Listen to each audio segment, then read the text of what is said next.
The Premier League is back in full swing, and like always it has gave us plenty to talk about. With a few statement wins over this weekend, we'll mainly talk about the big one between Man United and Arsenal, and we'll have a little recap about the other games at the end. Trust me, I don't want to talk about the West Ham Sunderland game, but I'll mention it at the end. More importantly, speaking about the Man United versus Arsenal winning 1-0, but it didn't go as I expected. Man United started well, surprisingly. They've brought in some really good signings. I think Amarim's really starting to change the culture. You could see that. They started well, but 10 minutes in, you can see the goal from a corner from Arsenal. Who would have guessed? Once you concede that, it just changed the whole rhythm of the game for them. Typical Arsenal fashion. They whip the ball in. They're on the keeper. The Man United keeper, Bayandier's had an absolute stinker. He's come out, couldn't command his 6-yard box. He's punched it, left it on a plate for Calafiori to put it into the back of the net. I'm going to assume this would have been on everyone's bingo card. Arsenal to score a corner, Man United's keeper to mess up. I don't want to be too harsh because Man United played well. I think they played better than Arsenal. The stats showed that. I think Man United had around 62% possession. I think they had around 22 shots compared to Arsenal's 9. I think Man United as a whole played better, but like always, having a strong back line like Arsenal do, it comes in clutch. And their keeper, I don't want to jump the gun, but I'm starting to think that Raya might just be world class. I think there's a lot for Man United to look forward to as well. I mean, Cunha showed flashes and Burmo showed flashes. There was that moment where, I can't remember who it was against, but Cunha done a little flick, spun round him, and then they crossed the ball in, and then Burmo went for an overhead kick. And don't get me wrong, Raya had it covered, but there was a few flashes in the game that I think you can see that Man United might have actually bought right for once. It looks like they've bought players who are coming into the team who are actually carrying their ability over with them. I think Arsenal as a whole in the game looked a bit flat. I don't think Rice was at the races. I don't think Odegaard looked very good at all. He had a few moments, but overall he did not perform.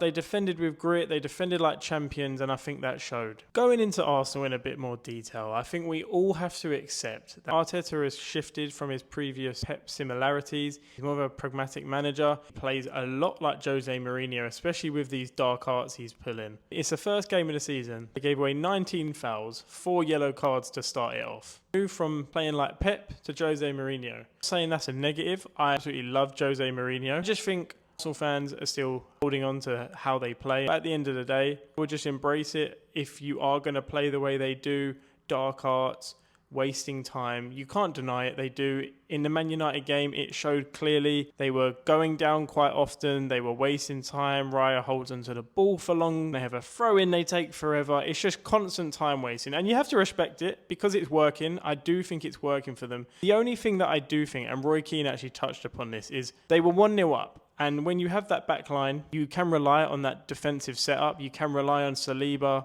Gabriel, Timber, Skelly. You can rely on these players because they are amazing. One thing that did hit me was we're 1-0 up against Man United. To be honest, coming into this game, I thought Arsenal were going to win 2 or 3-0. It seemed like they got the 1-0 and they happily sat back, which is fine. Realistically, with Arsenal, if they go 2-0 up, at best, you are coming back for a draw. They're not conceding 3. I'm sorry, Arsenal are not conceding 3 goals in one game very often. I don't know why they don't just go for that final kill. They've got the talent, they've got the players, they've got no excuses now with Gyökeres up front. When you've got players like Odegaard, Saka, Martinelli, Gyökeres, Rice, all on the pitch, you can get another goal, especially against Man United. Their backline hasn't changed that much. Their goalie is still terrible. You can get another goal, and the counter-attacks were there. It just didn't really seem to have that final quality. It's a little bit worrying that when Odegaard's not on it, Saka wasn't creating much. Martinelli wasn't doing much himself. Gyökeres didn't have many chances, but again, he didn't look amazing. It's his first game. Not going to beat him up too much. He didn't look great. We said in our last video, if he doesn't hit the ground running quickly,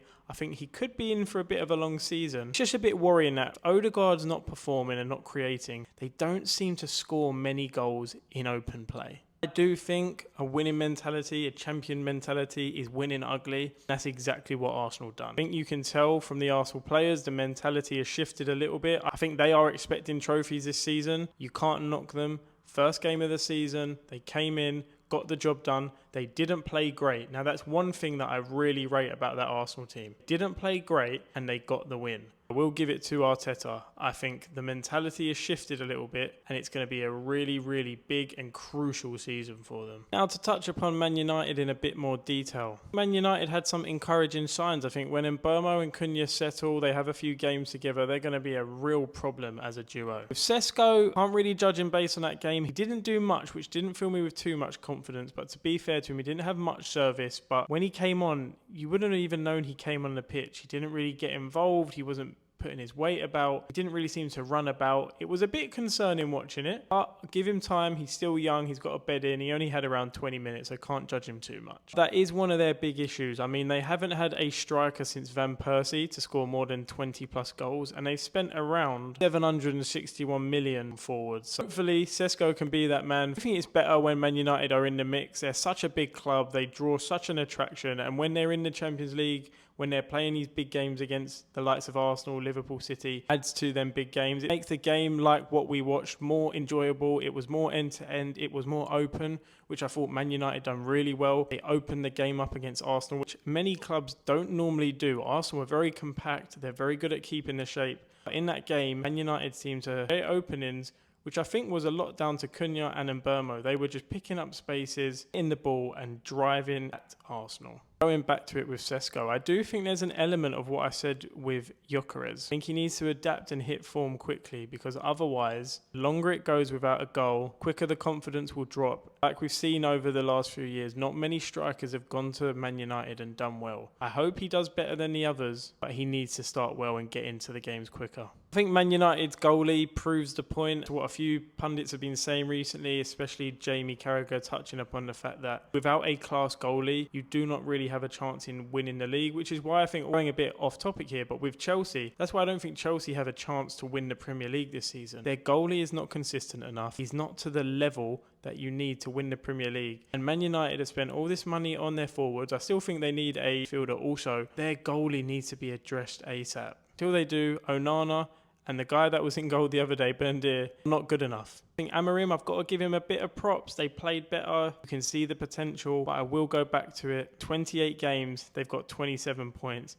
Yes, they played well, but again, they've lost. I hope he can turn it around quick. I do. I think he's got the potential to. But I personally, like I've said in previous videos, I don't really rate Amorim that much. I don't think he's a great manager. But we'll just have to wait and see, because they looked promising, but he needs to get results. So as an overall in the game, I don't think Arsenal were very impressive, but they grinded out a win, which is what title challengers do. Got the result that was needed. I think Man United showed flashes of improvement, of positive signs. Still in a transition, they're still chasing rather than competing. On to West Ham with a 3-0 loss to Sunderland. I mean, I don't even know where to begin. I was watching it. I couldn't believe what I was watching. We were so bad. I will be honest, it's one game into the season and I'm already wanting it to end. I'm not feeling confident. I'm worried. I'm hearing a few more players are potentially going to leave. Don't think we have the personnel to allow that. I mean, defensively, we were just terrible. We conceded from open play, set pieces, you name it, we conceded from it. Going forward, I mean, there wasn't much cutting edge, was there? He looked shocking. Owen was one of the few bright sparks. I thought Fulkrug didn't really do too much. Pre-season, he looked all right, so hopefully him and Bowen can create a bit of a combination, but I don't know how else to say it. I am worried. I'm worried. I think we might be in a relegation fight this season. Props to Sunderland. The header was really good. The other two, I'm not going to give too much credit to them. I think our keeper was terrible. I don't really know why we brought him in. When you sign goalie from a relegated team, I do think there's sometimes reasons as to why they got relegated. Hopefully he can prove me wrong, but we'll have to see. And back to it, props to Sunderland. They played great. Freshly promoted, the Stadium of Light was absolutely bouncing, so I've got to give it to them. But yeah, we were just terrible. Manchester City are looking back to their best. They were looking ruthless. Haaland got a brace. Mendes looks a joke. I mean, a goal and an assist. And that little flick over the top for them to then set it across for Haaland. I mean, he looks like a proper player. And once again, Pep has found this gem and they are looking back to their best. He also got in on the goals. I mean, I do think Man City looked good. There was a few moments that if they were playing a better team, I think they could have been in a bit of bother. I think there's still a few issues with their back line that they need to fix, but it is the first game. Going to be holes. There's going to be a few bits and pieces they need to cover over, but overall 4-0, you can't really complain. City look good. They're back. On to Spurs. Like I said in my prediction videos, Spurs are looking good. They're looking sharp. Richarlison's looking good again. World Cup's coming up, so of course he's going to start getting a few goals. Pains me to say this, but kudos. Yes, he's looking good. My issues with him previously was his numbers, but I think in this Tottenham team, he's going to look good. He's going to be getting numbers. He's feeding better players.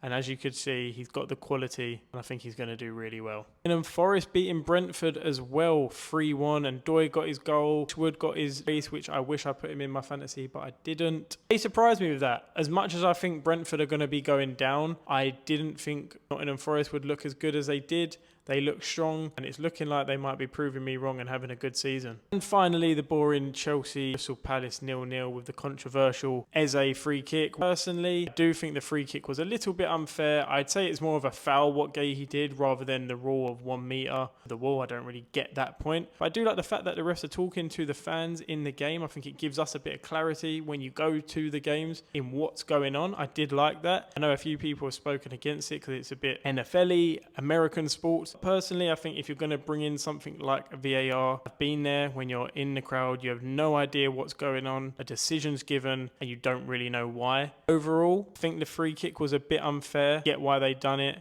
I thought Chelsea would start a little bit stronger than they did. Most seasons, Chelsea seem to start that way, so I guess we'll just have to see. First games of the season. Am I jumping the gun on a few bits and pieces? Going to be making more videos, more content around this whole season coming up. I think it's going to be a really good one. I think the quality in the Premier League this year is amazing. I think there's going to be a lot of teams challenging. I am super keen for it. So let me know what you guys think in the comments down below, and I'll catch you on the next one.